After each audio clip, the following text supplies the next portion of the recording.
In this video, we'll explore techniques for creating macro splashes.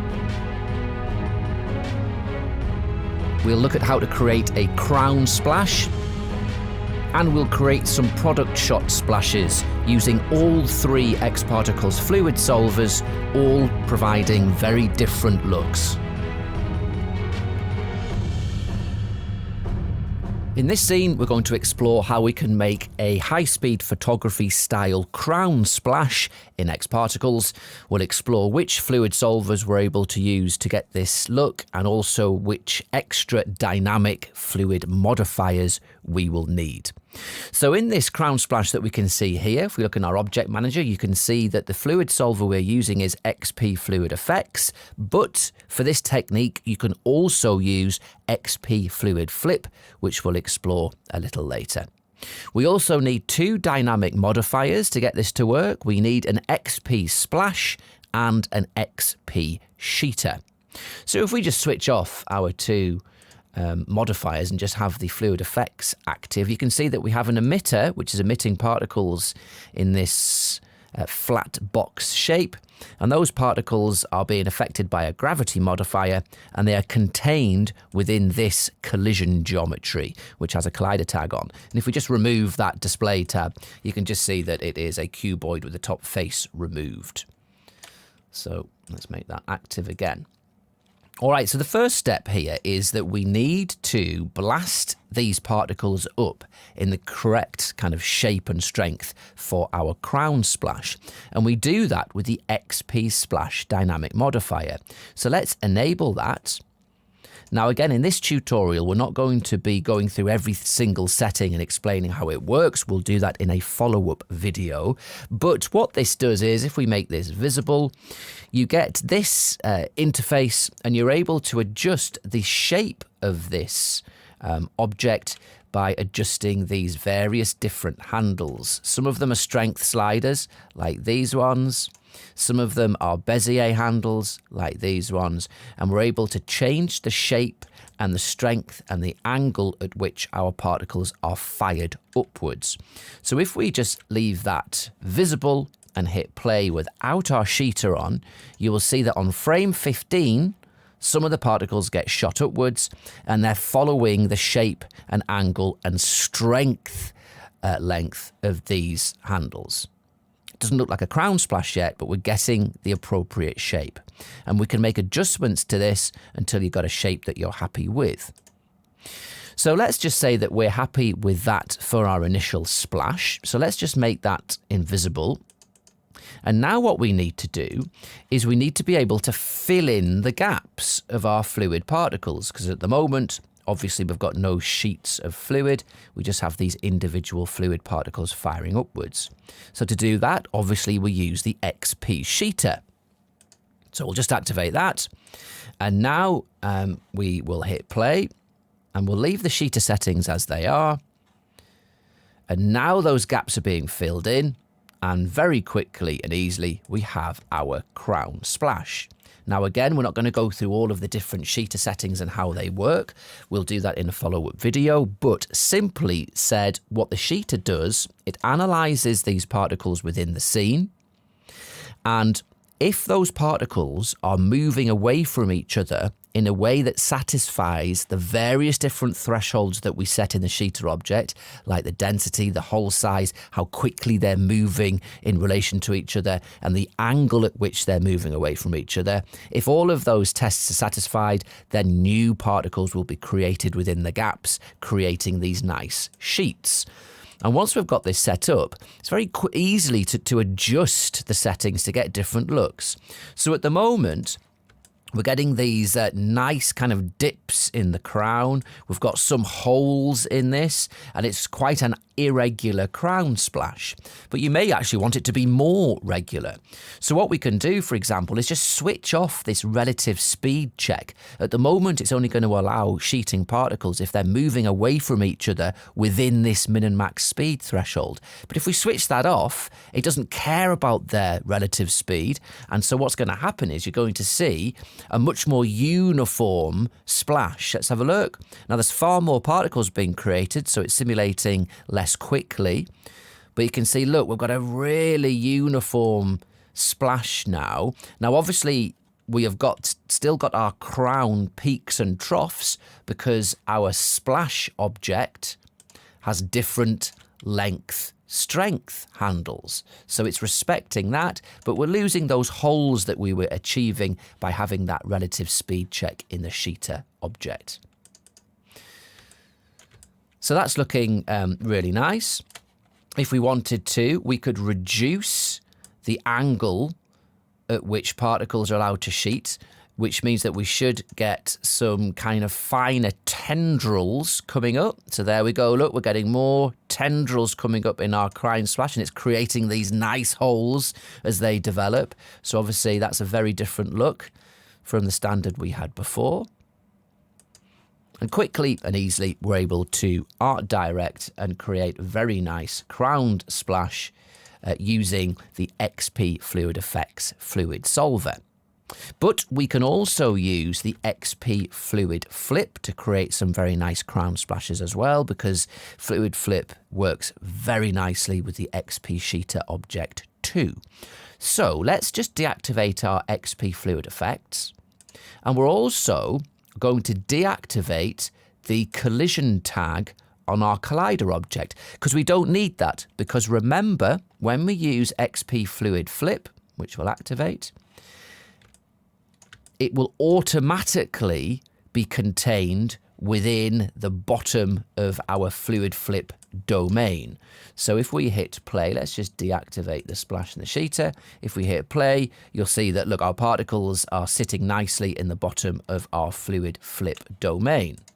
So let's just make that FluidFLIP domain, we'll go to the display and we'll just switch off that display.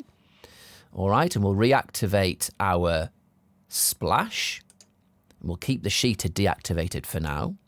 So because FluidFLIP is a different solver and it works out the fluid solver in a different way to FluidFX, you'll see that the initial burst that our XP splash dynamic modifier makes is different, and we're not getting as much upwards movement.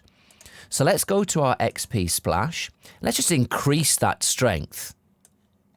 And then it should force those particles up a bit higher. There we go, that's a bit better. Let's just give that maybe an extra 10%. And then we will leave it at that.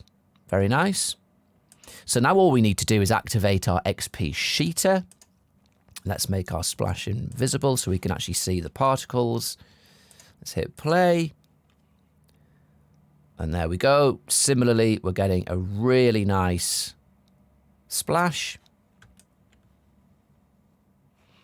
And what you will get with xpFluidFLIP is that when our splash lands on our resting particles, because of the nature of the fluid simulation you get from xpFluidFLIP, you're going to get really nice, more detailed ripples that will move out for longer than you will with xpFluidFX.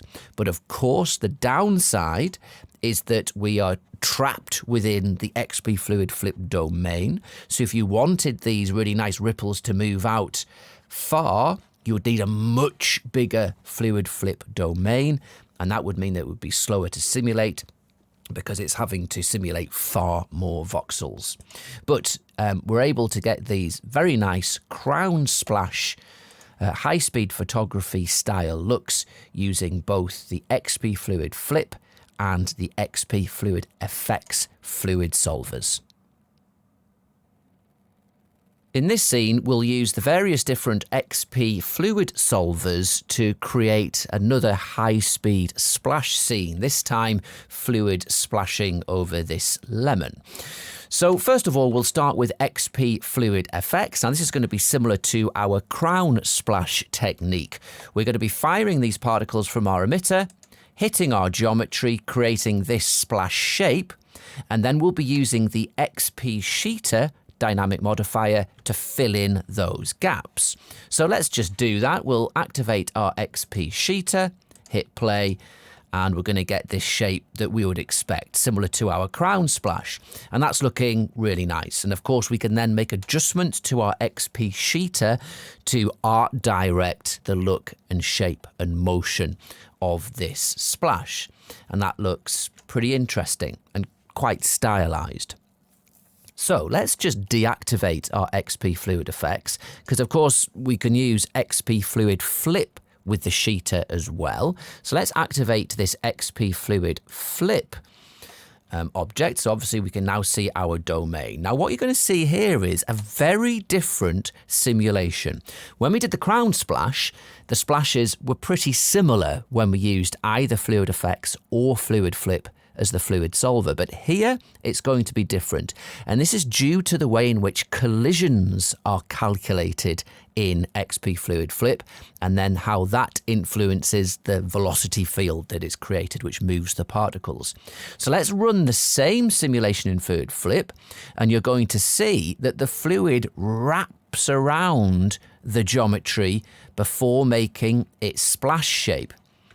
Now, this is very interesting, and it's a very cool look, and one that you may want for your product shot, getting this water to encapsulate and engulf the fruit. And then as these tendrils meet, they'll create a secondary splash.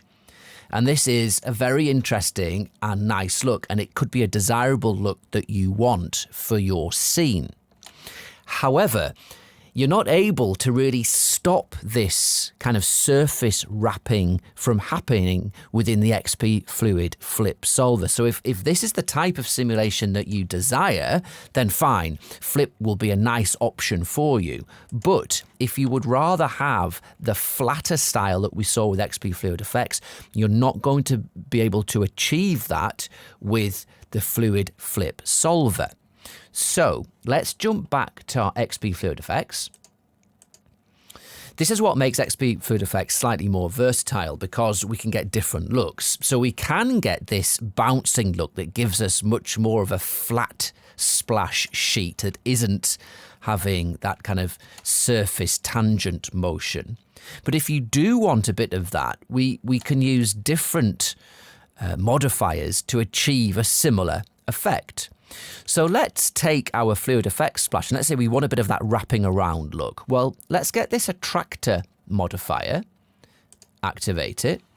So now what's going to happen is these fluid particles are going to be attracted to this center point of our attractor modifier. And let's see what effect that has on our simulation. We can see them now wrapping around the fruit in a similar way as our FluidFLIP simulation did just on its default settings.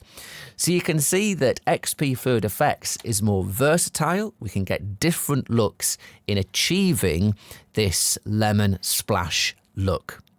So now let's have a look at our xpFluidPBD. Now, the nature of the animation you get from xpFluidPBD means that it doesn't work as well with the XP sheeter. So we're going to deactivate the sheeter. We'll also deactivate FluidFX, and we'll activate our xpFluidPBD, because we can get some nice macro style shots using xpFluidPBD on its own, and we get a pretty nice look. But we have to set things up a little differently. So we'll just deactivate our attractor modifier as well.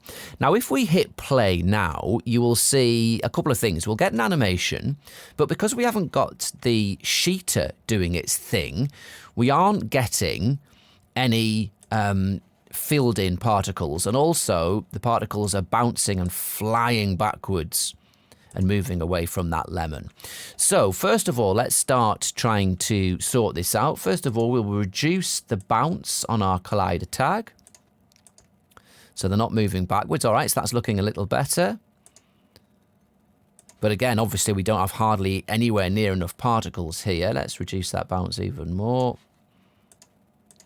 So we need to inject more particles into this scene. So the way in which we're going to do that is we're going to just make some adjustments to the emitter. So let's take our emitter and let's go to our object. Let's make it bigger. At the moment, it's 25 centimeters. Let's just make it 50 centimeters, which is going to make it much, much bigger.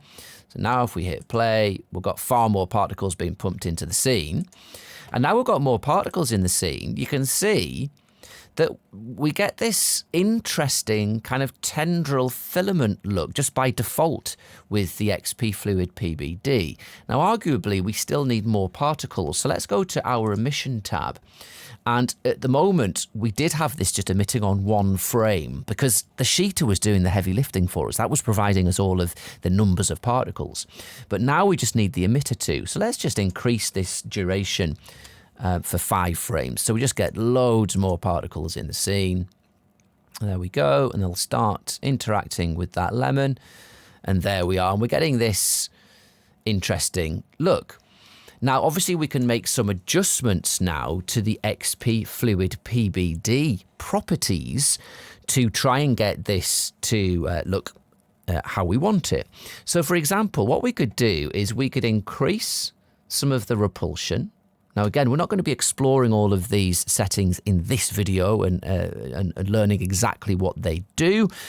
We'll be exploring that in the separate xpFluidPBD video. But let's just make a few adjustments now so we can just start getting a few different looks. So we increase that repulsion value, and you can see we're getting a bit more of a cohesive body of water before it splits into these tendrils. Let's increase the external pressure a little. Go again. And now we'll get a different look. And so you can see with FluidPBD, we're getting these really interesting shapes, which would be impossible to achieve with either xpFluidFX or xpFluidFLIP. But the way that those solvers solve for that fluid movement and fluid animation means that you aren't able to get tendrils like this with using those solvers. So, of course, look, let's increase that viscosity to see if we can get this to be a little bit more cohesive. And there we go, getting more kind of globules happening. So we can make adjustments to our xpFluidPBD solver settings to get pretty interesting macro looks. Let's say we want a bit of a wraparound here now, similar to our FluidFX. So we'll activate that attractor modifier. Let's hit play. Get those particles wrapping round. And there's quite an interesting fluid look. Now, obviously, this is far more stylized. This isn't 100% accurate fluid solve, but we're able to manipulate this and perhaps get a look that you require for your shot. Some nice kind of solid areas of fluid along with these really interesting filaments and tendrils. So that's using the xpFluidPBD for these macro style shots. There are other further things that we can do with xpFluidPBD because it isn't a velocity based solver. It's solving for particle position. It means that we can use it in conjunction with other modifiers, and we can be a little bit more brutal in manipulating these particles. So let's just have a look at doing that. What we will do is we will use this in conjunction with an XP constraints object. Let's bring in this XP constraints, because what we're able to do here, we have a number of fluid simulation constraints as part of this constraints object. And if we have a look at those, look, we have viscosity and we also have a surface tension setting. So let's add a little bit of surface tension into this simulation, and let's see what look we get. And obviously this is going to simulate more slowly now because it's making way more calculations per frame. Now we've added these constraints, but now we're going to get our fluids wrapping their way around, and that surface tension is giving us a more kind of blobby tendril. If we increase the strength of that surface tension, you'll see we're starting to get water droplets forming out from this initial blast. So let's have this moving again. So with a greater surface tension, which is being provided by the XP constraints object, now we're getting something that's looking a little bit more like the sheeting simulation that we were getting with the other two solvers. And this is looking like an interesting macro look with these water droplets forming as they're moving past our lemon. So the FluidPBD, although it doesn't give us good effects when using it with the XP Sheeter, because it's a position-based solver, it works excellently with some of the other xParticles dynamic objects, including the XP constraints, and using that with things like surface tension, we're able to get some really interesting macro and high-speed photography style simulations with this solver as well.